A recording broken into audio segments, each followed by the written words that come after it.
Earth is the building material of choice for 1/3 of the planet. It's alive, it purifies toxins, it is of the place, it has incredibly low embodied energy. It's probably the best building material from a sustainability perspective. It passes the acid test if you do life cycle analysis on Earth materials. If you just look at all of the energy, water, and materials impacts over the entire life cycle, Earth wins, hands down.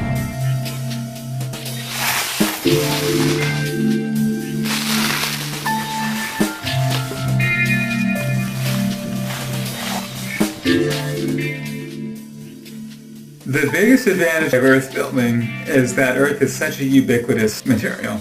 Most places that people are building, there's earth. And that's huge. That's a huge, huge factor. I think it's hard for people who are raised in an industrial society where energy is very, very cheap to understand the significance of that fact, because we're used to thinking nothing of moving huge amounts of material, including very heavy material, very long distances. But traditionally, throughout the history of humanity, that has not been an option. And it's very possible that that will come to be less of an option in the near to middle future, even in wealthy places like the United States. So just learning to build with the stuff that is there on the site is an incredibly valuable thing.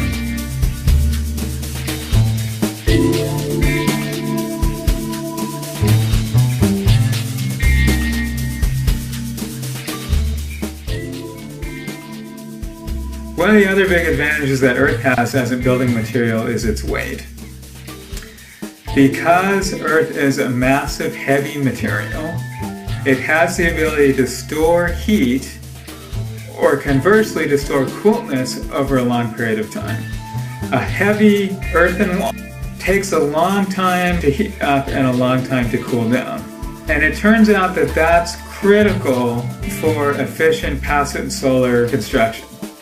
If you want to build a house that is going to be heated mainly with the sun, you need a way to store the heat that's coming in from the sun during the daytime and keep it in the building to release during the nighttime, which is when you really need it. In the daytime, the sun's out, temperatures are high, everything's good. But at night, temperatures are going to drop. You're a lot more likely to be inside your house at night, and that's really when you need that heat. So the thermal mass of Earth, either in your walls or in your floor, can hold and store that heat until you need it.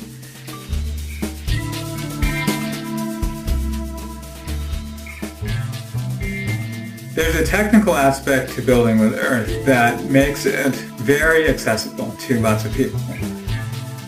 Most of the earthen building techniques are so simple that people can learn how to do them in a matter of hours to days. We have lots of experience from Cobb Cottage Company in workshop teaching of people who took, say, a week-long workshop with very little to no previous building experience and went from that directly into building their own homes. Usually people require some help with the more technical aspects, but the actual earth building technique is so simple that most people can pick it up very quickly. It's very, very easy for people without much training and without much technical background to achieve really spectacular results. In fact, it's practically inevitable. I've almost never seen anybody build anything out of Cobb that wasn't beautiful. So that's pretty remarkable in and of itself. Still haven't seen it really turn into a mainstream technique that's being used for mass housing developments. And maybe it never will. But in the meantime, I think the biggest impact that Cobb is having is allowing people who want to be building for themselves and who don't have a lot of resources or a lot of training to learn a technique quite quickly that enables them to build a really beautiful and really special home for themselves.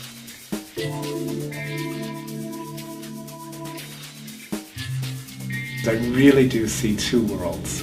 Architects are simply unaware of Earth in all of its forms and variations. They're not specifying it.